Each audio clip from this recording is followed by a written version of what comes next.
Yo, hey, this shit easy, nigga. Hey, all I'm talking about, nigga, I'm still out here trying to get it.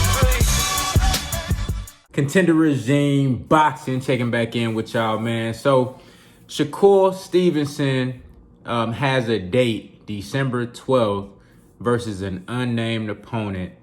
And originally, it was supposed to be Oscar Valdez versus Miguel Berchelt. Was supposed to do a main event on December 12th. Miguel Berchelt got tested positive for COVID, so he had to pull out of that fight. And SHAKUR Stevenson said, "Look, hey, I'll be your Huckleberry. You know, I'll replace Miguel Berchelt, and you know, we can get it on." To Oscar Valdez saying, "Look, that's a title fight. It's a great matchup. We could have unified at 126, but now we both at 130. You got a belt. Let's make it happen." And I think that's a great fight, man. And I'm anxious to see what Oscar Valdez does. To be honest with you, I'm kind of reluctant to think that he will take the fight. I hope I'm wrong. No, I really want to see that fight. I would love to see SHAKUR Stevenson versus any of these guys at 130, but I really like that fight. I think it's a good step up fight for SHAKUR Stevenson. This is a fight that would, you know, put him where he need to be as far as on that next level and get him more big fights and better competition in the ring.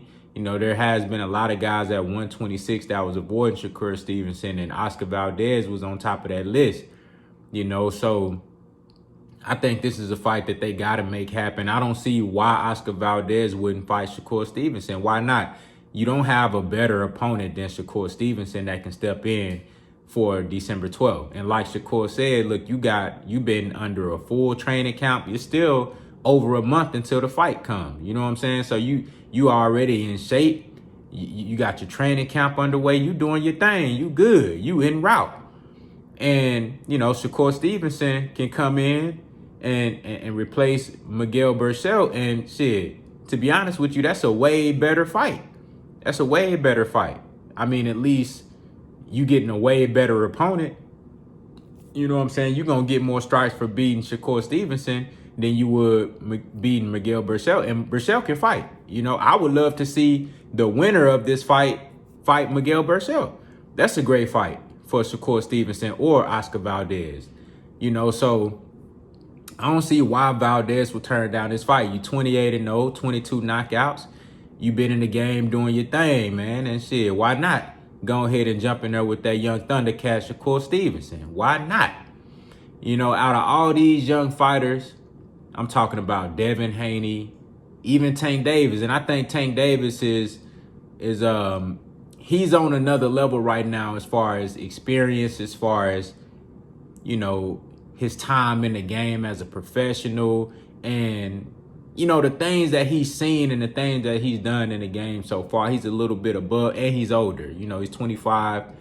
But let's throw Tank Davis in there, and I'm just talking about from a pure skill and just a pure technical skill, overall talent, ability, everything that you want to factor in when it comes to grading a fighter.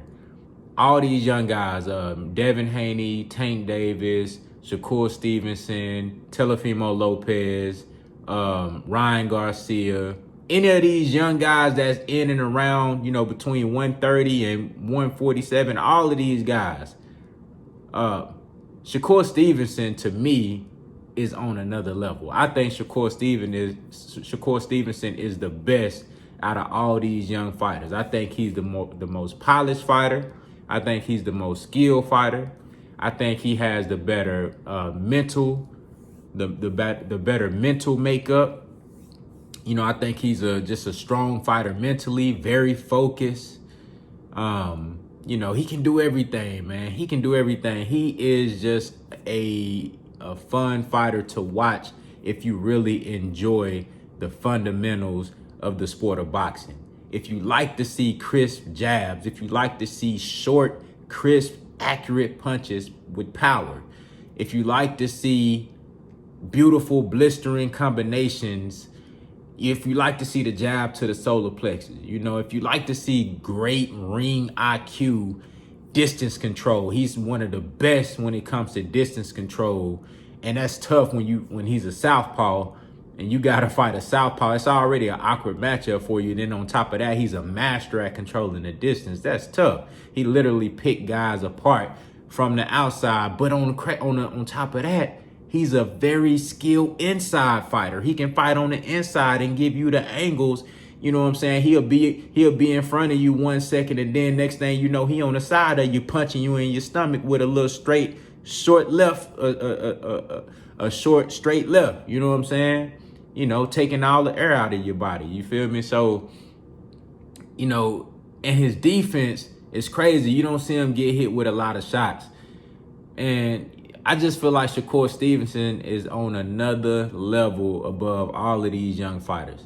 And I think he has the brightest future out of everybody. I just hope, and I know, Jay Prince and them, I really hope that Jay Prince and Andre Ward, them, that they move his career in the right way.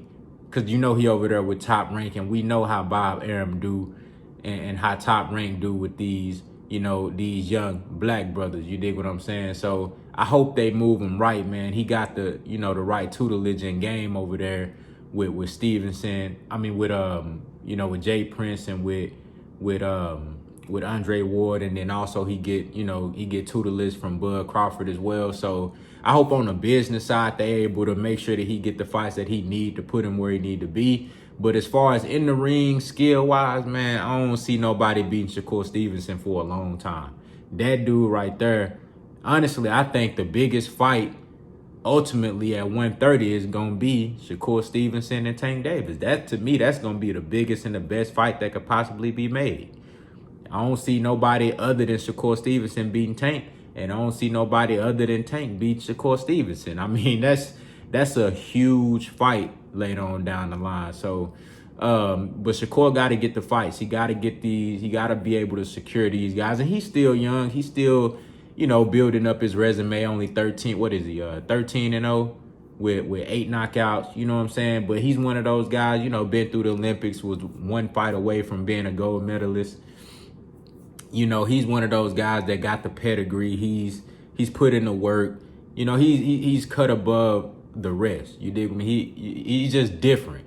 You know what I'm saying? So I feel like that all he need to do is just secure the big fights, get his name bigger, and everything else gonna fall in place. So the first step could be Oscar Valdez. They need to go ahead and make that fight happen. So SHAKUR Stevenson will be a two-division world champion at 126 and at 130, and he will be beating a legit champion in Oscar Valdez. And then go ahead and get Miguel Berchelt in there. I believe Berchelt has belts as well. Let's go ahead and get in there. You can unify with him. Man, let's make this shit happen. You know what I'm saying? Y'all let me know what y'all think down in the comments, man. Do y'all think Oscar Valdez will accept this challenge by SHAKUR Stevenson, or will he continue to duck the young brother, man? Y'all let me know what y'all think. Contender regime boxing. I holler at y'all boys, man.